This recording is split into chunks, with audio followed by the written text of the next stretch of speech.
internautes de DakarTV.info, nous vous remercions de l'intérêt que vous portez à ce que nous faisons. Votre émission Waxtu Askan Wi, comme je vous l'ai dit tantôt, a le plaisir aujourd'hui de recevoir un grand monsieur, Yves Christopher. Il est le manager général du groupe Teranga Smart, organisateur de la foire Teranga Expo 2022. Monsieur Christopher, bonjour. Bonjour.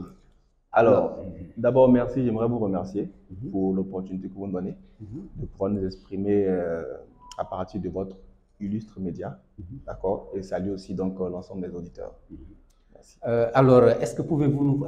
Qui est qui Yves Christopher? Alors, Yves Christopher est un jeune entrepreneur qui aujourd'hui à la tête d'un groupe d'entreprises qui est présent dans plusieurs pays. De quelle nationalité? Je suis de nationalité ivoirienne, n'est-ce pas? Et l'initiative de Teranga Smart, qui est un groupe d'entreprises présent ici au niveau du Sénégal, et à l'origine vient de la Côte d'Ivoire. Nous avons été aussi donc dans plusieurs autres pays dans lesquels nous sommes aussi donc installés et implantés. C'est un peu ça. Voilà, donc vous êtes l'initiateur de la foire Teranga Expo 2022, mais la première édition s'est déroulée en 2021. Exactement. Alors, si vous avez eu le courage d'organiser une deuxième édition, cela veut dire que la première fut une réussite. Bien sûr. Alors, en ce qui nous concerne, nous sommes donc au Sénégal depuis 2019. Et depuis 2019, nous avons pris le temps d'étudier, d'observer le monde des affaires ici au Sénégal, de participer à 32 foires partout au Sénégal. Nous avons aussi pris le temps de voir ce qui marchait très bien, mais aussi ce qu'il fallait donc améliorer. Et c'est ainsi que nous avons décidé le 2 octobre 2021 d'organiser la première foire Teranga Expo. Cela a été pour nous une réussite par rapport aux objectifs que nous étions fixés. Nous avons pu rassembler en une journée 1631 personnes comme visiteurs, avoir aussi donc 42 exposants. Et pour nous, c'était une réussite. Alors, plusieurs exposants nous ont demandé quand est-ce qu'on allait remettre cela. Nous aussi, donc, en interne, nous avons travaillé à nous organiser pour pouvoir remettre cela afin de pouvoir améliorer les choses. Et nous voici aujourd'hui à quelques jours, à quelques mois, je dirais, de Teranga Expo 2022, édition 2022, où nous allons vraiment mettre tout ce que nous connaissons, tout ce que nous avons comme expérience, afin que ce soit vraiment un événement grandiose. Mais ce n'est pas facile de réunir presque plus de 1000 personnes dans une foire. Et vous avez eu à réussir cette prouesse. Qu'est-ce qui a été déterminant par rapport à ça? Alors, effectivement, comme vous l'avez dit, la mobilisation est quelque chose qui n'est jamais facile. C'est difficile de pouvoir amener quelqu'un à quitter sa maison et à vous retrouver quelque part un jour pour une raison quelconque. Le facteur déterminant a été vraiment la conviction de ces jeunes-là avec lesquels on travaille. Nous sommes arrivés ici au Sénégal, nous avons démarré le travail et nous avons croisé des jeunes ici au Sénégal qui avaient envie de travailler. Nous avons croisé des jeunes ici au Sénégal qui avaient envie de faire de grandes choses. Et c'est fort de l'expérience, de l'accompagnement de ces jeunes-là que nous avons pu faire cela. Voilà, la mobilisation ne s'est pas faite forcément en un jour. Par exemple, cette foire de deuxième édition 2022, nous la préparons depuis un an jour pour jour. Donc, depuis un an jour pour jour, nous établissons des partenariats. Depuis un an jour pour jour, nous échangeons avec des clients.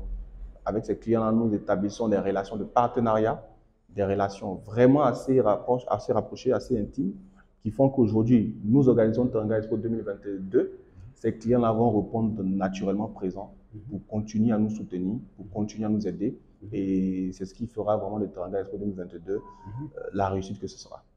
Mais est-ce que vous pouvez nous dire un tout petit peu où est-ce que vous avez eu, comment vous avez eu la magie de prendre le nom comme le nom Teranga Expo en tant qu'Ivoirien? Effectivement, il faut dire que je suis tombé amoureux du Sénégal bien avant de connaître même le Sénégal, n'est-ce pas? Le Sénégal est un pays que j'observais de très loin à travers ce que je voyais à la télévision et à travers ce que je voyais sur Internet.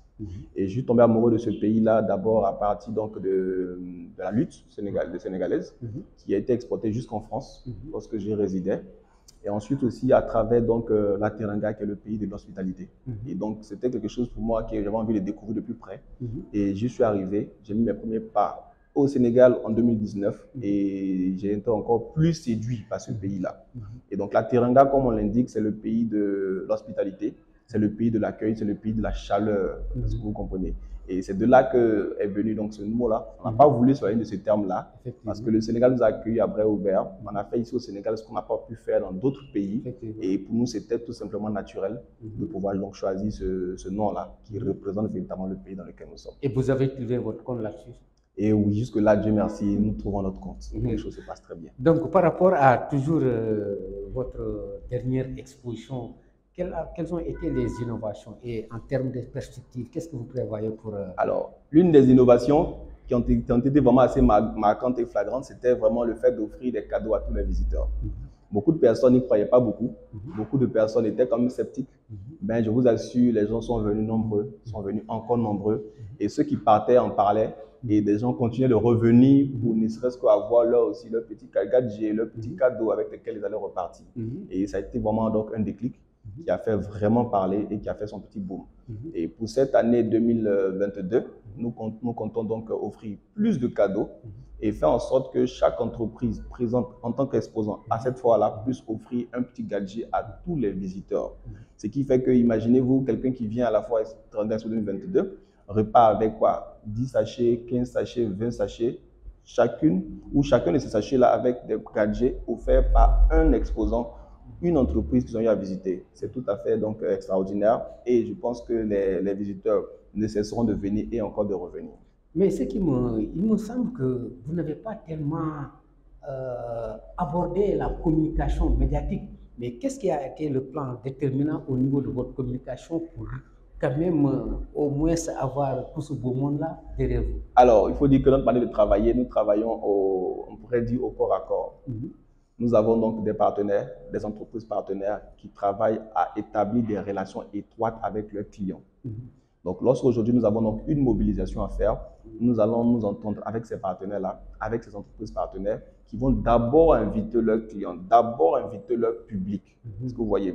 Donc, si aujourd'hui, par exemple, nous organisons un événement et que chaque entreprise partenaire nous amène ou est capable de mobiliser 100 personnes, vous voyez, on peut facilement se retrouver à 2000, à 3000 et encore j'en passe. Donc, déjà, avant de commencer la communication médiatique, nous nous assurons donc avec nos partenaires d'avoir une base de données clients, prospects assez importante, avoir des liens importants avec ces personnes-là, n'est-ce pas? Et enfin, on va venir arriver à ce niveau, à ce stade-là, avec donc la presse, avec donc d'autres médias qui vont nous permettre d'amplifier véritablement donc cette communication-là.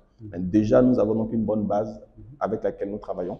Nous avons des contacts assez étroits avec nos clients. Donc, tantôt vous avez parlé des partenaires. Comment a été vos contacts avec ces partenaires? C'était pas tellement compliqué? Oh oui, effectivement, donc le monde des affaires est un monde qui est assez délicat, qui a sa façon d'être.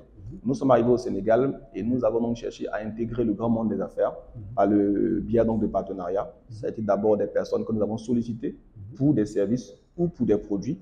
Nous avons, au-delà donc de ces relations commerciales-là, établi des partenariats sur le long terme avec ces acteurs-là, qui aujourd'hui font partie donc de nos acteurs privilégiés, qui nous accompagnent dans quasiment tous nos événements. C'est comme ça que nous avons commencé petit à petit. Et ensuite, par exemple, avec la presse, par exemple, vous avez vu, nous avons organisé donc une première conférence de presse.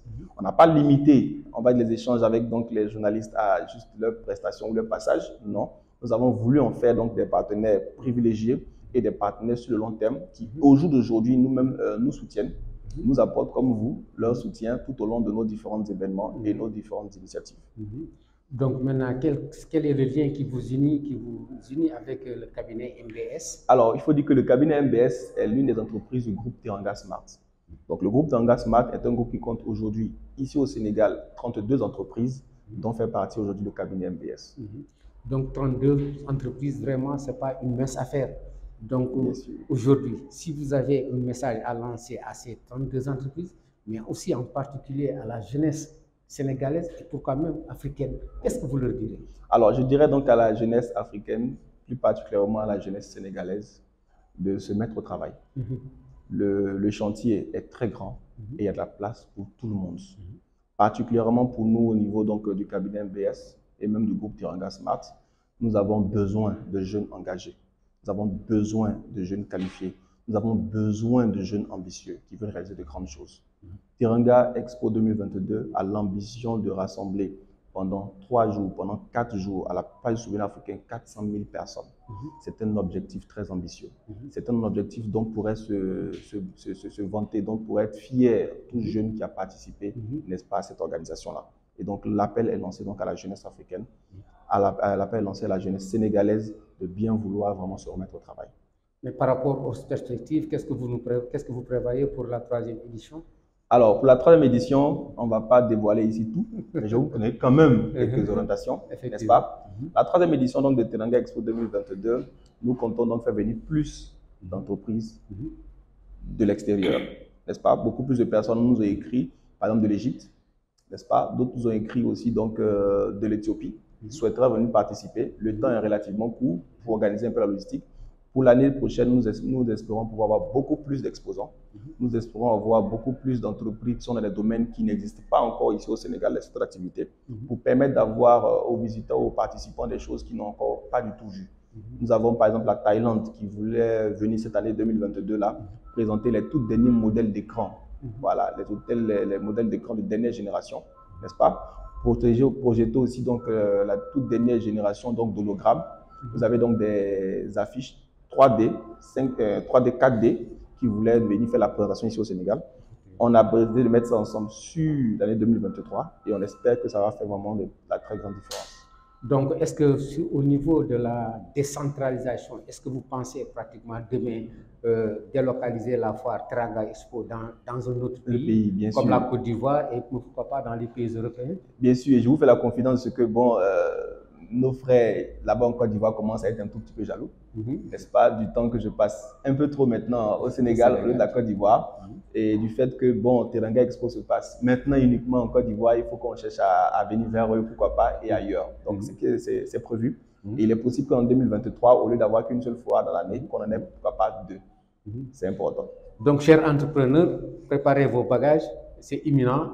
La foire Teranga Expo 2022 ou 2023, peut-être que demain ce sera en Côte d'Ivoire. Donc préparez-vous pour au moins montrer vos talents à la communauté ivoirienne, montrer vos talents à la communauté africaine.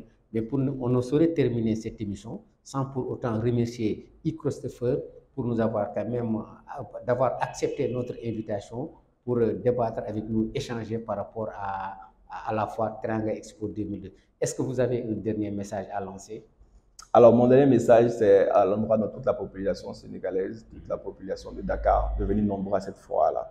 Cette foire-là est un grand moment de rassemblement pendant lequel vous aurez vraiment l'occasion de démontrer au monde entier donc, le potentiel donc, du Sénégal et de Dakar. C'en est tout pour aujourd'hui. Nous vous remercions de l'attention que vous avez portée à notre émission. Nous vous donnons rendez-vous prochainement avec d'autres jeunes entrepreneurs. Merci de votre aimable attention.